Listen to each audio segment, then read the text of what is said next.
has a background in nutrition science, dietetics, epidemiology, and public health, and her research areas include population-based cohort studies and clinical trials to reduce chronic disease. Vicky has over 200 peer-reviewed publications in the scientific literature and supervises several research students. She's passionate about applying research into the clinical and community context and translating research into practice. Please welcome Professor Vicky Flood. Thanks, Vicky. So this evening, I'm going to walk you through talking about healthy diet patterns in general and healthy aging. I'm going to make reference to Mediterranean diet and anti-inflammatory diets and where we see the importance of those diets in some general chronic disease contexts. And it'll become apparent as I go through it, what's the link there with age-related macular degeneration. I worked for many years on the Blue Mountains eye study cohort study, and I did that work for my PhD in the late 90s, and I had an ongoing connection with that cohort study over time. And then I've, in more recent years, been exploring nutrition and neurodegenerative diseases, in particular dementia, and I'm interested in this connection that's just emerging in the literature now between macular degeneration and dementia. And I'm going to give you a few bit of practical tips for putting it into practice too. We'll see how far we can get in the course of an hour, or less for me. And so I've started here with a picture of a world map and with a few highlighted areas, and they're known as the blue zones. And I'm guessing a few of you are already familiar with what's the significance of the blue zones. We know that people who live in these areas of the world, in these locations, live healthily for a longer period of time, and particularly up to 100 years. And so we're interested to think about what are some of the dietary patterns that those people are consuming. And when you look at some of the healthy lifestyle factors that they're doing and their diet, here's some of the common features of locations across the world. And in the centre, we see that people who live in these blue zones have largely consumed a plant-based diet. It's anti-inflammatory in nature. It's high in legumes, dark green leafy veggies. They're fairly physically active, and they have some social engagement, and they're non-smokers traditionally. So just some common features about those individuals, which is interesting to consider as we think about diet patterns and chronic disease. Now, I'm sorry if my dog at the background is disturbing. You can see a little picture of him in the background there in my image, and he's just having a little bark at the moment. Now, in terms of a very commonly investigated dietary pattern is the Mediterranean diet pattern. And we know that that's high in grains, vegetables and fruit, has moderate amounts of fish and seafood, and lower amounts of poultry, eggs, yogurt, and meat and sweets. But fundamental to all of the Mediterranean diet patterns is this social connectedness and being physically active, enjoying connections with other people. It's recognised by the UNESCO as intangible cultural heritage, and it's also acknowledged in our dietary guidelines in Australia. We wrote a paper on it a few years ago around the evolution of Mediterranean diets and cuisine with very good PhD students through Revitalize, and it unpacks that further. And I've, in this slide here, described some of the key elements of the Mediterranean diet and why they are important from a nutrient point of view and its health impact. So we see it's a diet high in extra virgin olive oil, nuts, dark green leafy vegetables, legumes. It has particular types of cooking methods that are moist in nature, and it has a lot of herbal teas and water, and uses lemon juice and vinegar mixed together with extra virgin olive oil for dressings.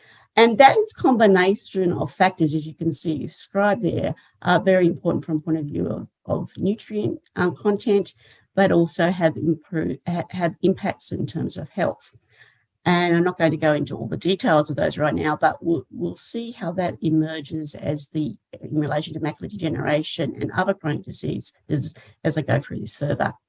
There was an important trial in Europe a number of years ago where they investigated people who are high risk for cardiovascular disease. They had over 7,000 people, men and women, who are high risk of cardiovascular disease with type 2 diabetes, or they had three of the following: smoking, hypertension, elevated LDL cholesterol, low high-density lipoprotein cholesterol, or overweight or obese, and a family history of chronic heart disease. And they randomised them to receive three different types of diet: Mediterranean diet with extra virgin olive oil, a Mediterranean diet pattern with nuts provided, or compared it to the lower fat diet, which at the time was the current advice.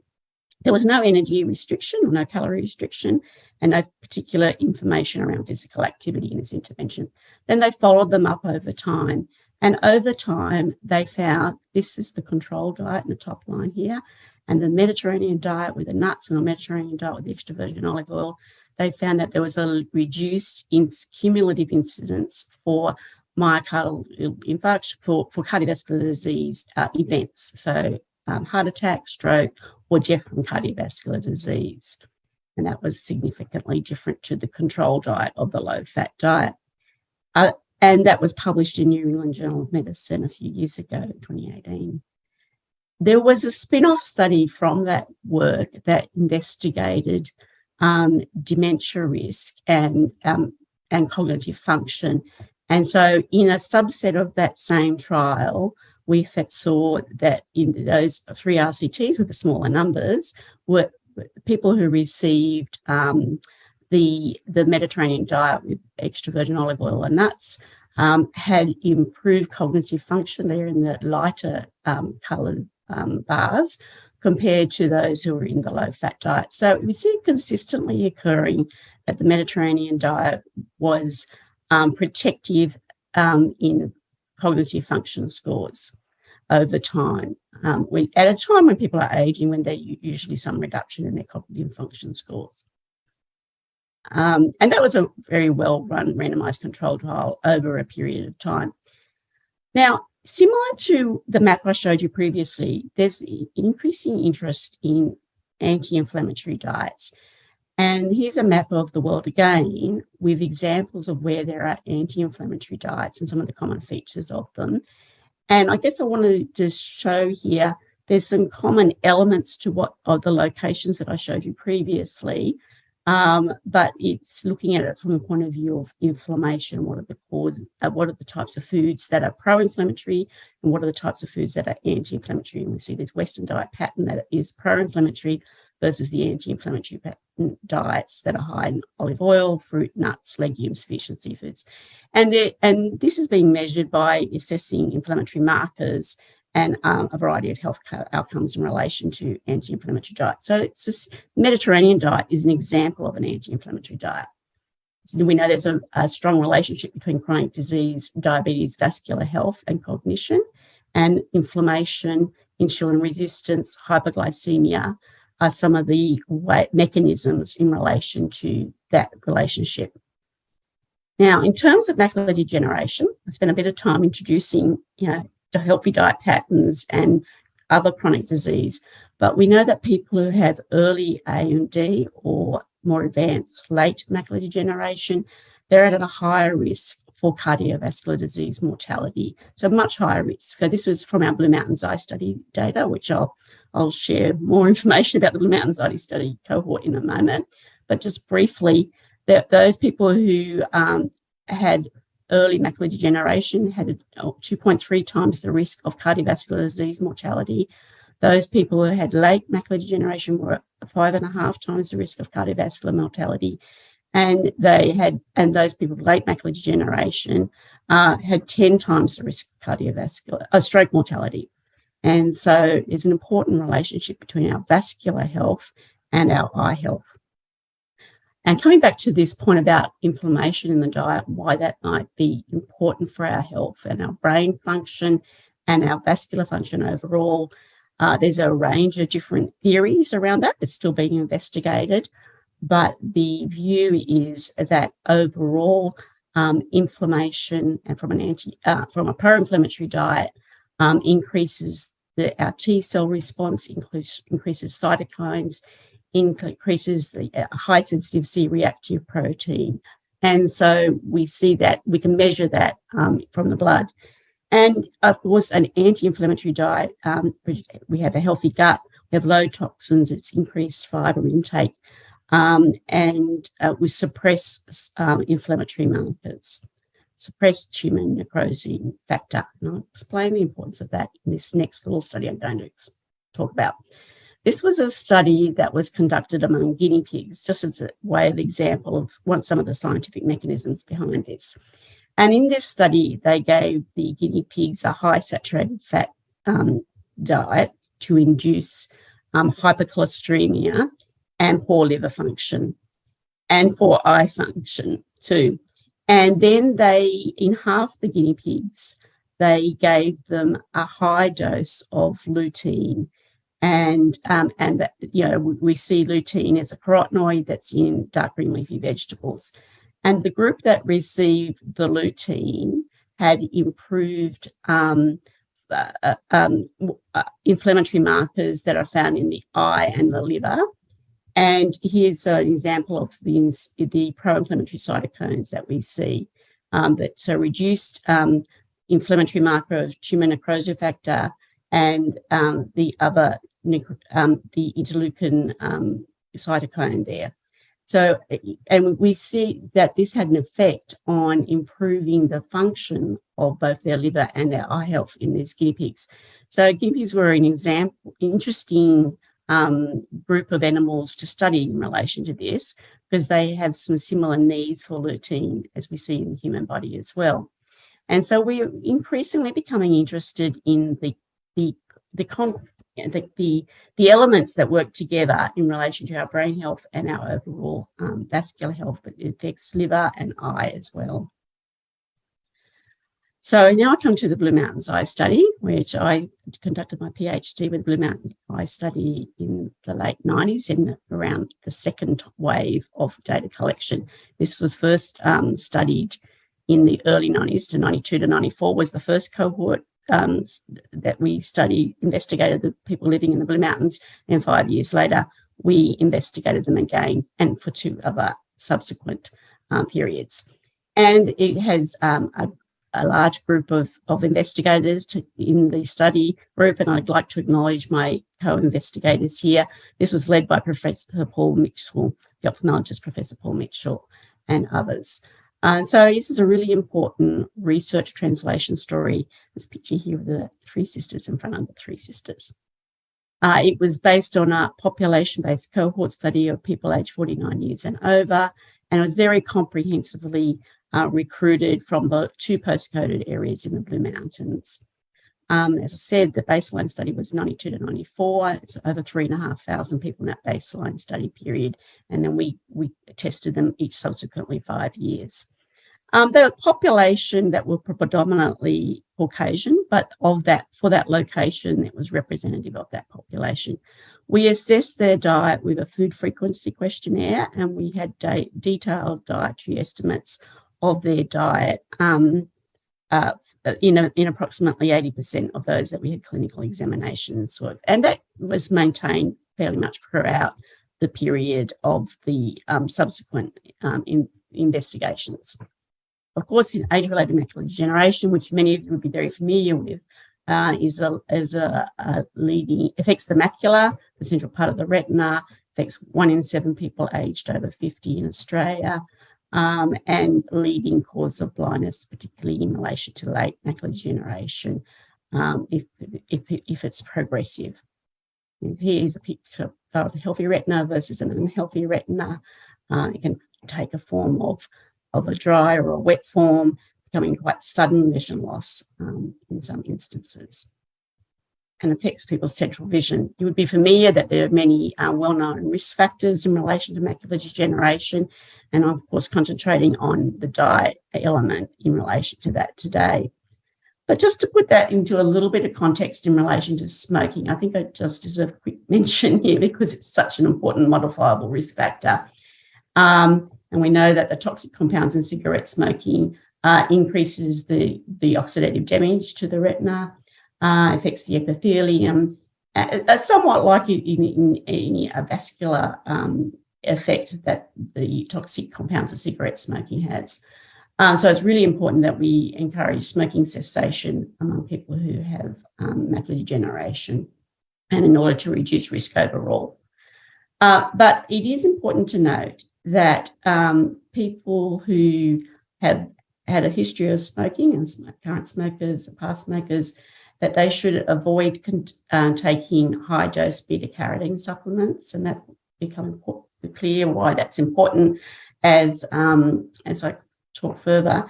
And the Cancer Council actually recommends avoiding any but beta-carotene supplements of greater than 18 milligrams. And this applies to people who are smokers, because we know there's been a randomized controlled trial from the early 2000s that showed that there was convincing evidence of high-dose beta-carotenes increased the risk of lung cancer. It wasn't just among smokers, it's also people exposed to asbestos. And so that could be a large proportion of the population, particularly historically speaking. We have less exposure to asbestos now, thankfully. So the main nutrients that we're interested in particular in macular degeneration are the nutrients of carotenoids, lutein and zeaxanthin, and found in green leafy vegetables. The green leafy vegetables may also be really important from a point of view of their nitrate content as well. And fruits are protective and provide vitamin C and flavonoids, and a diet low in glycemic index from whole grains and legumes are important, as is fish. And I'll go through and explain some of the evidence that we have around those factors. So the reason why those nutrients are likely to be important is because of their antioxidant effect in relation to eye disease. We know that the retina is very susceptible to oxidative damage. It's exposed to a lot of light. It is very rich in polyunsaturated fatty acids. So anything that's rich in polyunsaturated fatty acids can be susceptible to oxidative damage. And so antioxidants, therefore, are protective.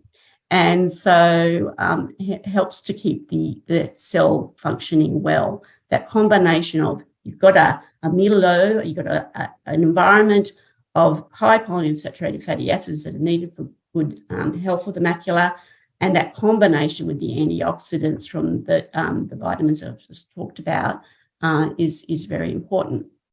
And of course, the macula is concentrated in carotenoids, in lutein and zeaxanthin, that gives it that yellow colour. And it reduces, and we know that lutein and zeaxanthin also act to reduce amyloid beta plaques. And the nitrates that I mentioned before in the dark green leafy vegetables will also assist with vasodilation of the blood vessels. So this is part of the little micro blood vessels in the eye are kept healthy by this combination of nutrients.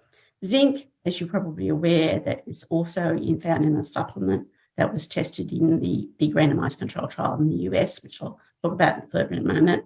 That is a cofactor for good antioxidant enzyme functioning, and hence why we think zinc is important as well. Now, in the Blue Mountains Eye study, over a period of time, we looked at the range of nutrients, foods, and macular degeneration outcomes over time. And of course, we had detailed eye examinations of all the individuals examined, so we could look to see if they had any signs and symptoms of macular disease at the beginning of the study and follow them over time. So what we find is people who were consuming diets higher in lutein and zeaxanthin, in the highest tertile of that compared to those who were in the lowest, they had about a 65% reduction in risk for macular degeneration over 10 years of follow-up. And in general, vegetables overall, those in the highest third of the vegetable intake, had about a 36% reduction in risk reduction. So with those, it's just a bit of an indication that those nutrients are important. We'd already thought that from the science, but you see it confirmed in a longitudinal cohort study. Now, I just want to turn a little bit to omega-3 fatty acids. The omega-3 fatty acid, docosahexaenoic acid, that's the DHA, that's found in very high concentrations in the human retina. and yet it's shed regularly, and so we have a high turnover. We have a high need for it to be frequently restored and be renewed, and so it continues to be a requirement for us. So we can make it from shorter chain fatty acids, but it takes a lot of shorter chain fatty acids to elongate it, to make it longer in our body. And so it's easier if we consume it by consuming it in sources, long-chain omega-3 fatty acids in fish. You can get it in nuts and seeds as well. But the longer chain is found in fish. And so we know it's important for cell membrane maintenance, for retinal pair repair following oxidative stress. And hence it probably works synergistically with the antioxidants.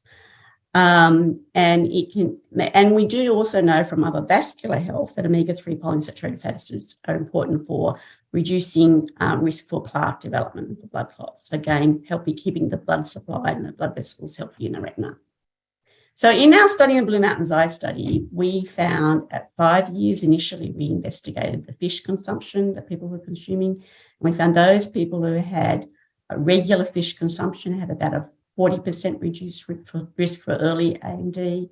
And those who had it even more frequently, there was indication, though it didn't quite reach significance, they had about a 75% reduced risk for late AMD. We didn't see any significant effect of nuts at that first 5-year study, but we went on to investigate that in 10 years, and I'll share some more data about that in a moment. We saw similar results for the fish at the 10-year study as this one. And just to remind you where we get our long-chain omega-3 fatty acid sources, but particularly in the fatty fish that in cold waters like salmon, but even canned fish. And a lot of the participants of the Blue Mountains Eye study were consuming their fish from canned sources, from salmon and tuna. And so it didn't necessarily have to be as an expensive form of fish.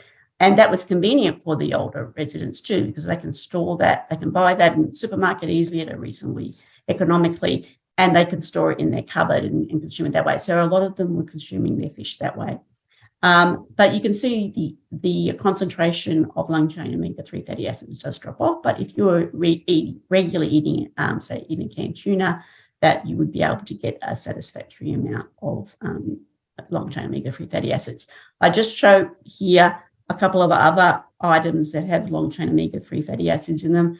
Fortified egg does, but not to the same extent, but it's not an unreasonable amount of long-chain omega-3 fatty acids. But you can see that the fortified bread, by contrast, has quite a tiny amount of long-chain omega-3 fatty acids. So that's probably not a good source of relying on a fortified product in that way.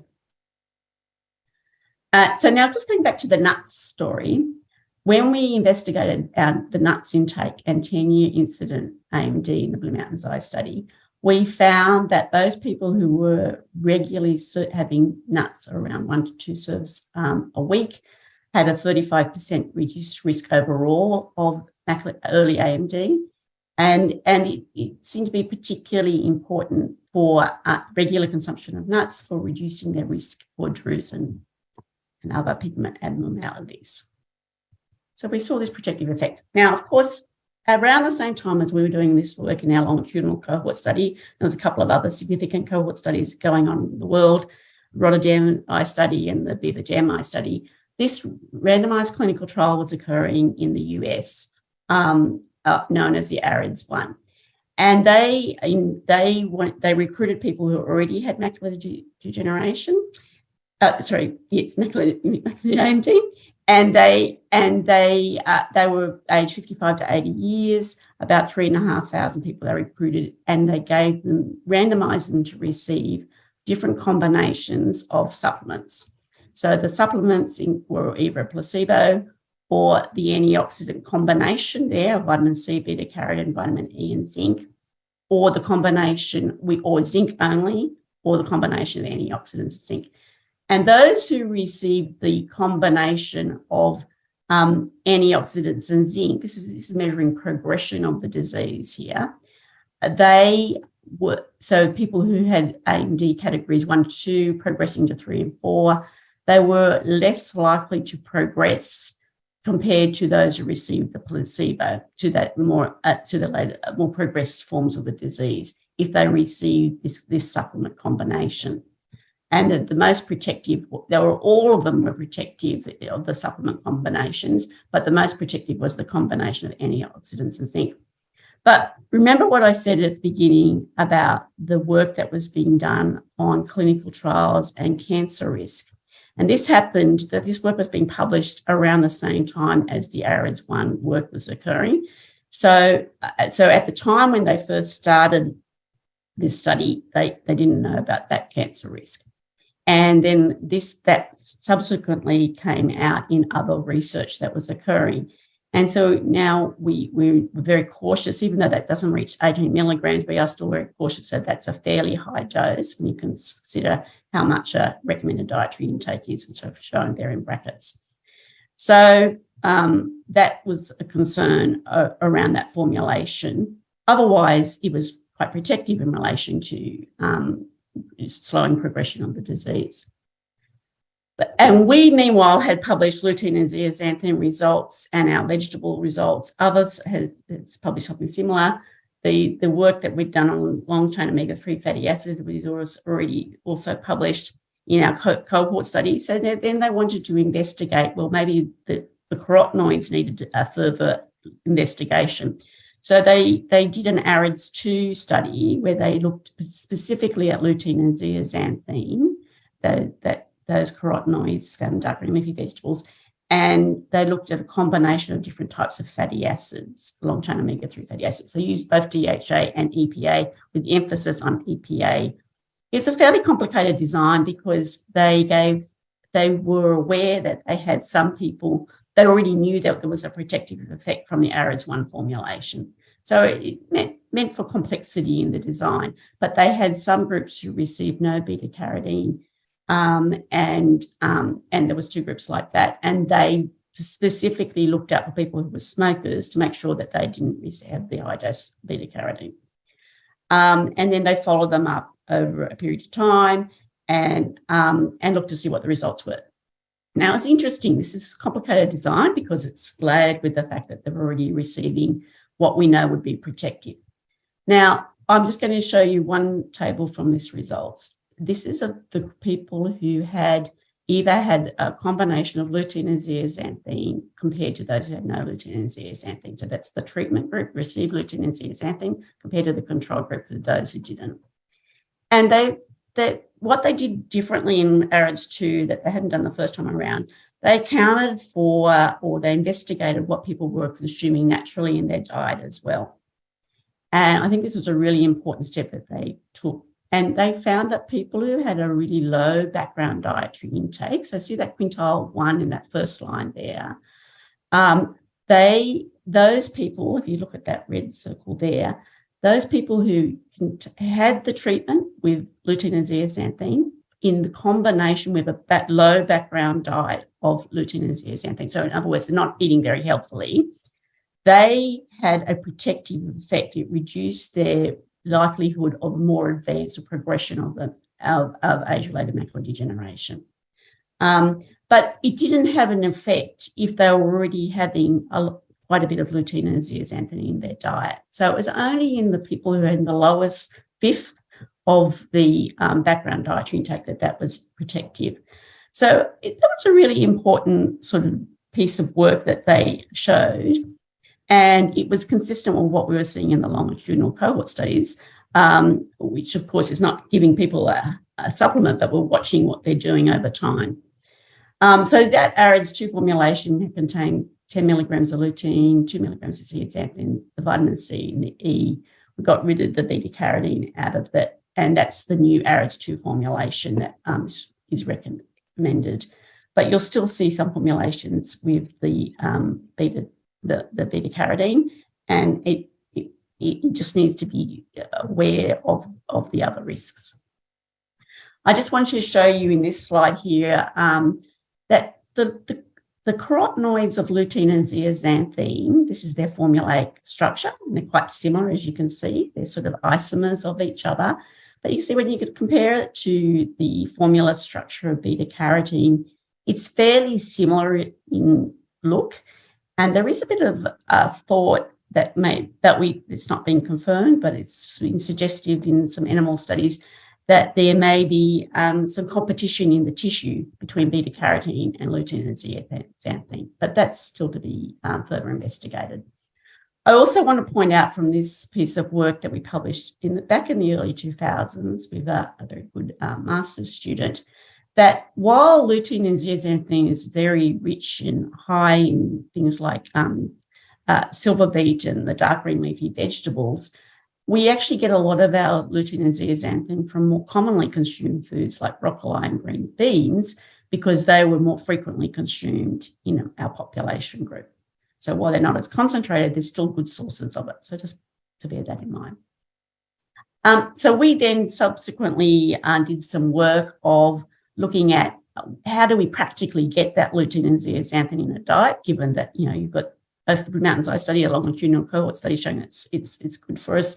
And we're thinking about it in terms of, the background diet of the work from the ARIDS too. And so we published this sort of more practical paper that gave an indication of what types of foods you could consume to get a good source of daily intake of lutein and zeaxanthin. And so you can get them in things like pistachio nuts and oranges. You have pistachio nuts, so that little green husk around the nuts. Eggs have some in them, particularly the fortified eggs, and the chickens are fed marigolds and dark green leafy veggies that helps with them having a higher lutein content of the eggs. Obviously, baby spinach is a great source. Other greens, as I've mentioned, blueberries. And so that combination in a fairly good, healthy diet, but is a way of consuming diet from your food source. I've put in that picture there of warrigal greens, which is a traditional food as available in Australia. We also did some work on glycemic index, and just keeping an eye on the time. I think I've just got time to cover this one off. And we found that people who had a higher diet with a higher glycemic index had an increased risk for macular degeneration. But we found at the same time, we were very careful to adjust for dietary fibre. And so we found that dietary fibre was protective. So people who consume diets higher in dietary fibre, and remember, these are a group of people who tending to have their cereal fibre from things like a low glycemic index type food like porridge, and so living up there in the Blue Mountains, and that was a big part of their diet. So this, and I just wanted to quickly touch on for you important sources of alternate low glycemic index foods. So this GI is the amount of response for a blood glucose response after 2 hours of measuring the blood glucose after ingestion of a standard amount of the food item. And you can see that jasmine rice is very high response. Whereas if you had some other alternative grain foods, they're lower in GI. And I've given their information about glycemic load too, which is related to carbohydrate content. Getting a little bit techie dietetic-wise here. Now, I just want to touch on flavonoid, importance of flavonoids in diet and its interest in that. So in another part of the study of the Blue Mountains Eye study, where we collected WAVE dietary food records, we investigated what types of sources of foods were really important from a flavonoid intake point of view. So the big key factors were tea, parsley, oranges, and blueberries. So for different types of flavonoids. And there's increasing interest in relation to flavonoids and their protective effect in relation to health as well. And so then we subsequently had a look at the flavonoid intake from our food frequency questionnaire, which didn't necessarily have assessment of all those factors, but it did have assessment for things like tea and fruit, didn't have the herbs in there. And we found that oranges, which when you look back to that factor there, oranges there is the main source of it was flavonoids. If I go back to here, oranges in particular were protective for macular degeneration, reduced the risk at any AMD by almost 60% for late quite a big risk reduction. And it could be the vitamin C content of the oranges, but it could be the flavonols as well. That's important from a point of view of reducing risk for macular degeneration. And I always like to, this is a great time of year to be eating your oranges and mandarins, and so take full advantage of that. So then we did a clinical trial, and we put all that together. We looked at increased consumption of dark green leafy vegetables, eating fish regularly, choosing low glycemic index foods, eating fish at least twice a week, and having a handful of nuts. That was our basic information we gave to people. We did this as a telephone intervention, and we wanted to see if we could affect behaviour change. So it was a basic clinical trial. We weren't particularly looking at their macular health over time in this trial. What we looked at was to see if we could change behaviour by giving them some regular key messages, very clear instructions about diet. And what we found, we did that with a PhD student, Diana Teng, and she put together a great resource around around all those sort of key messages, but this is a bit of an example of the type of resource that we had, showing people, giving them sort of inspiration for their dark green leafy vegetable consumption. And then what we found was, over the course of the trial, over 3 months, we were able to shift their intake of dark green leafy vegetables, so almost an extra serve per week. Still not what we want them to be eating, every day. We'd like them to be having that, but we were able to get some positive change that was significant. They started consuming more legumes. They were low glycemic index foods, and importantly, they reduced their processed food consumption. So compared to the control group, because the control group didn't have this level of change. And they were just given a pamphlet on healthy dietary guidelines. So we were very pleased with that level of behaviour change, because it is really hard to change behaviours. I just want to come back to that notion of the Mediterranean diet that I started with, open with, and just talk a bit more about this combination of effects that seems to be growing in our understanding importance when you put together some of those elements that I've been describing. And then in the last few minutes, if I may, Mira, just talk briefly about this interest in dementia and macular degeneration. So is that okay, Mira, if I just quickly touch on that for a couple of minutes? Yep, go for it, Vicky. All good? Okay, good.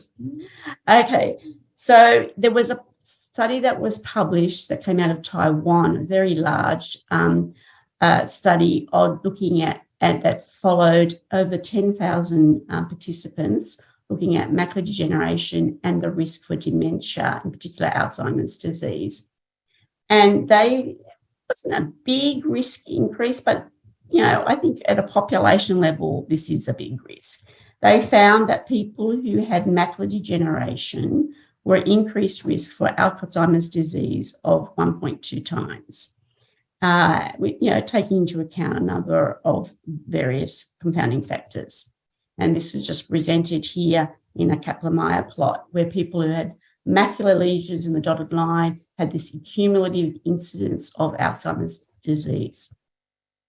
And I'd like to just sort of ponder on that for a moment and think about what I showed you at the beginning in relation to dementia and the dietary patterns that we know are protective. We know that people who with Alzheimer's disease have amyloid beta plaque increase in their brain tissue. We also know that there's some evidence that in macular degeneration that we see extracellular deposits and in drusen and extracellular deposits in retinal pigment epithelium of amyloid beta plaques. And we also know that both oxidative stress, neuroinflammation are both implicated in macular degeneration and Alzheimer's disease. There's some common genetic studies in relation to those two diseases as well, common gene patterns that are starting to emerge in the literature. This is starting to get a little bit outside my main part of research. I'm more interested in it from the nutrition point of view. We're doing some work currently and looking at low inflammatory diets in liver health, but we're also interested in other health outcomes, and we're starting to explore that further. So this notion, coming back to what I was talking to at the beginning around anti-inflammatory diets, increasing anti-inflammatory foods, reducing pro-inflammatory foods. And we've done some work on producing some healthy recipes that are fun. I have one of my PhD students produce this book, It's Food as Medicine. Sue Rad, that was the work that I mentioned earlier, and she's got some great recipes. Like this is one of the recipes we use in that study as well. And so I will close there, but just wanted to bring it back to that notion of the connection between dementia and macular degeneration. So it's just starting to emerge. But what we know is these types of messages, while we're still gathering the evidence, they are going to be important for our overall health. And so, helping in our vascular health, reducing risk for other chronic diseases. So, and they're not going to be harmful. And so I think there's a good message there around eating healthily overall to reduce risk for macular degeneration and to slow progression of disease.